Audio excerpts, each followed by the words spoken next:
tudo bem? Espero que todos e todas estejam bem. Estamos aqui hoje para mais uma formação continuada da ATPC e o tema é avaliação do processo ensino-aprendizagem. Espero que seja muito legal para todos. E comigo eu tenho mais dois PCNPs que eles vão se apresentar agora. Primeiro pode ser o Hamilton, né, Hamilton? Ok. Obrigada, Débora. Hamilton, PCNP de Tecnologia. Também estou aqui hoje para falar um pouquinho sobre avaliação com vocês. Welker.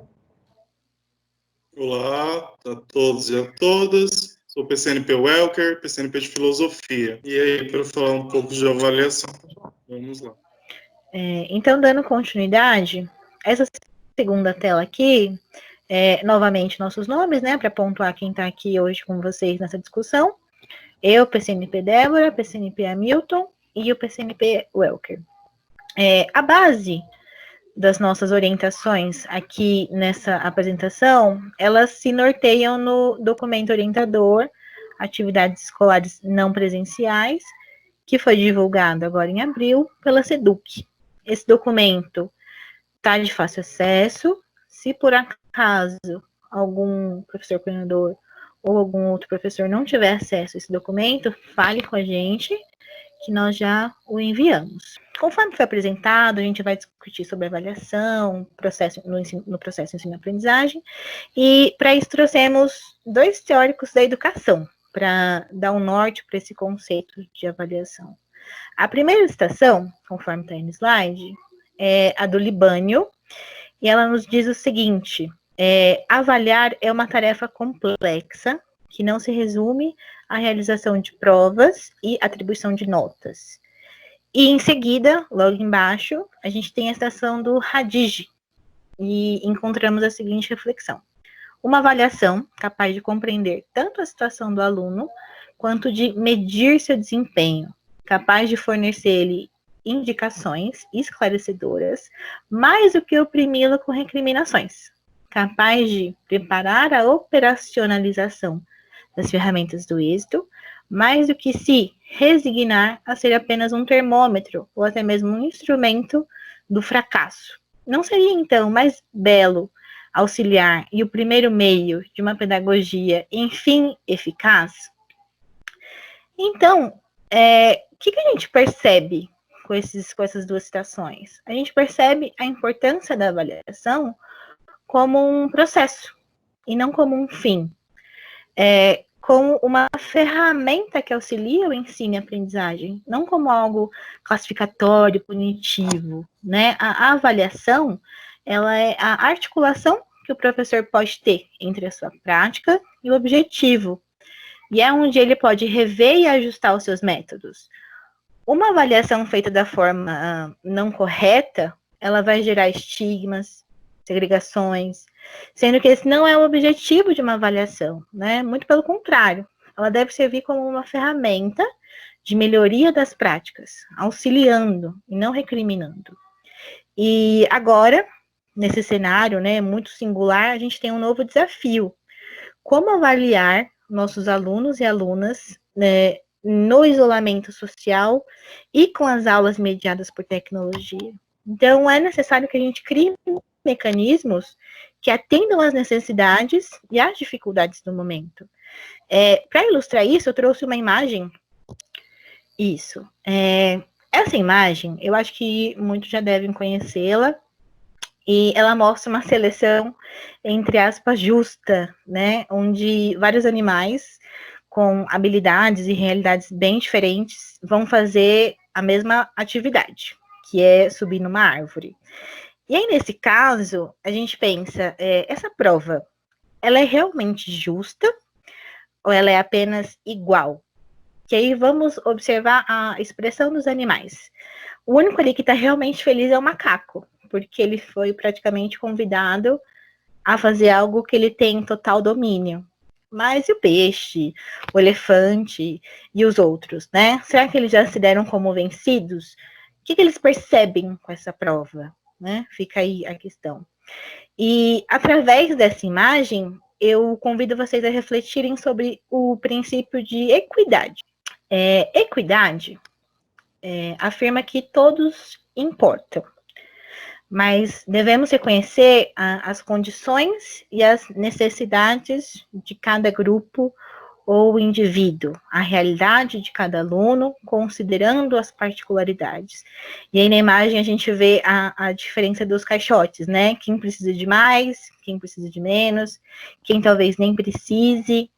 Sendo assim, a equidade, ela é a sensibilidade, que é uma palavra muito importante agora, que a gente deve ter no momento de avaliar nossos alunos, entendendo a realidade que eles vivem e as particularidades de cada um. Exigir que todos os alunos deem a mesma resposta ao mesmo estímulo é esperar que a imagem anterior, que é dos animais com diferentes aptidões, se concretize de forma igualitária, né? Então, cabe a nós entendermos as diferentes necessidades e, sobretudo, ajudar os alunos nas dificuldades, porque nós vamos nos deparar com as diversas situações, desde aluno sem condição financeira para aquilo, sem ferramenta para aquilo, sem um conhecimento prévio para aquilo, né?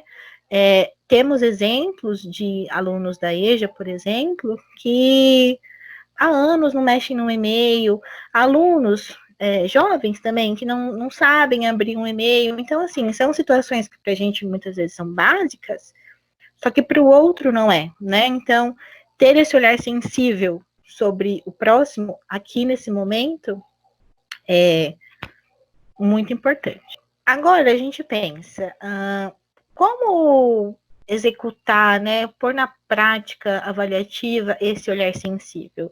O documento orientador das práticas não presenciais, ele nos aponta diversos caminhos, como projetos, pesquisas, avaliações internas, instrumentos para essa verificação na forma discursiva, oral, escrita, instrumento para observação da participação, do engajamento, como também a autoavaliação. Então, agora, a gente tem que articular como avaliar dessa forma, instituindo vários jeitos, maneiras diferentes, né, para que todos os alunos sejam atendidos nas suas especificidades. Então, pensando nessas formas de avaliar, eu enfatizo também que o documento afirma que o aluno não pode ser prejudicado na sua avaliação por não ter computador e internet, por exemplo.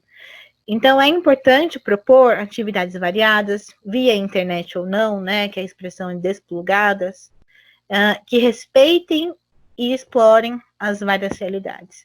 Além disso, caso haja estudantes que não consigam realizar as atividades não presenciais, eles vão realizar atividades adicionais, aulas de recuperação e reforço, inclusive outras avaliações que vão ser contabilizadas no retorno das atividades presenciais.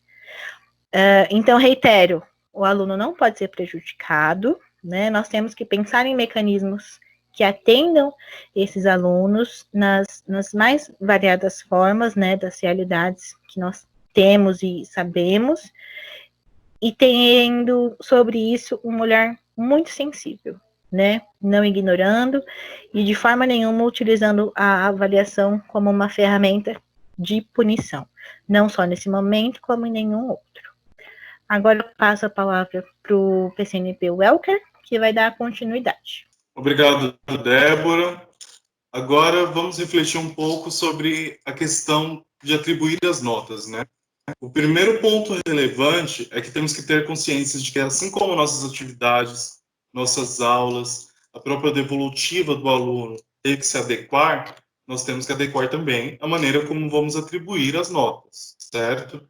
Então, tem que ser uma maneira diferenciada para atribuir as notas nesse momento. Temos que considerar que nem todos os alunos possuem acesso à internet, que nem todos tiveram o acesso total, né? Ou seja, tiveram acesso somente de forma parcial a algumas atividades. E aí, levando em consideração também esse acesso parcial, a gente tem que valorizar as produções dos nossos alunos. Bom exemplo. Se eu encaminhei, se eu disponibilizei 5 atividades e esse aluno só me devolveu 2, eu tenho que pensar, né? Como que eu vou mensurar essa nota? Por que aquele aluno só fez 2 atividades? Será que a explicação que eu disponibilizei foi suficiente? Será que ele conseguiu tirar as dúvidas? Será que o acesso à internet que ele tinha no momento foi possível que ele acessasse todas essas atividades disponibilizadas? Então, tudo isso tem que estar muito bem claro na hora de atribuir a nota do aluno. Considerar, assim como a gente já falou, né, a realidade do aluno, a realidade onde a escola está inserida, lembrar sempre do conceito que o documento orientador deixa muito bem claro, de equidade, né, a justiça que eu estou utilizando para atribuir a nota ao aluno. Né? Então, é um momento que nós temos que aguçar muito bem a nossa sensibilidade, para não prejudicar nenhum aluno. O aluno que não enviou nada, eu vou atribuir diretamente uma nota vermelha para esse aluno? É uma questão que a gente tem que pensar. E se estamos usando como guia o documento orientador, ele deixa muito bem claro que não podemos prejudicar nenhum aluno. Então, eu não posso simplesmente atribuir uma nota vermelha ao aluno que não entregou nada. E aí, por isso é necessário a gente pensar agora na questão dos registros. Então, a questão dos registros, né? O professor precisa ter tudo isso muito bem registrado. Então, ele precisa considerar os alunos que não entregaram nada, considerar as atividades, e é bom lembrar disso, as atividades que foram realizadas presencialmente, antes, né, do início da pandemia. Então, essas atividades também têm que ser levadas em consideração. E quanto aos alunos que não entregaram nada, o que nós temos que fazer é aguardar. Eu não posso simplesmente ir lá na hora do conselho, esses determinados alunos entregaram, 50% entregou. Então, vou dar nota satisfatória para esses 50%, e os outros 50% que não entregaram, vou dar nota vermelha.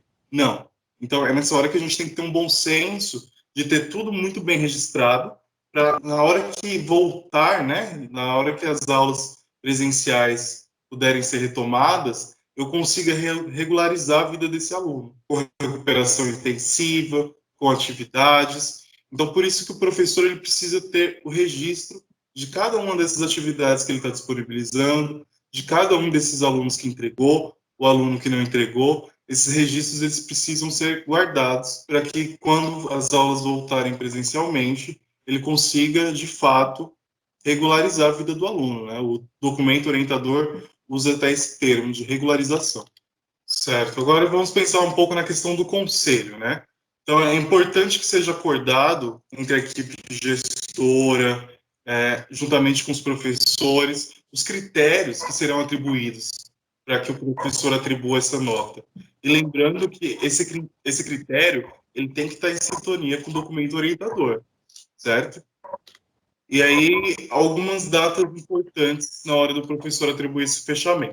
Primeira questão, o início do bimestre se deu no dia 3 de fevereiro, depois tivemos recesso, as férias, né, quando iniciou a pandemia, e aí tivemos o retorno às aulas no dia 27 de abril, com as aulas de forma à distância, né, com as aulas à distância. De 25 a 29, semana de estudos intensivos, e aí o término do bimestre a gente vai considerar o dia 29 de maio.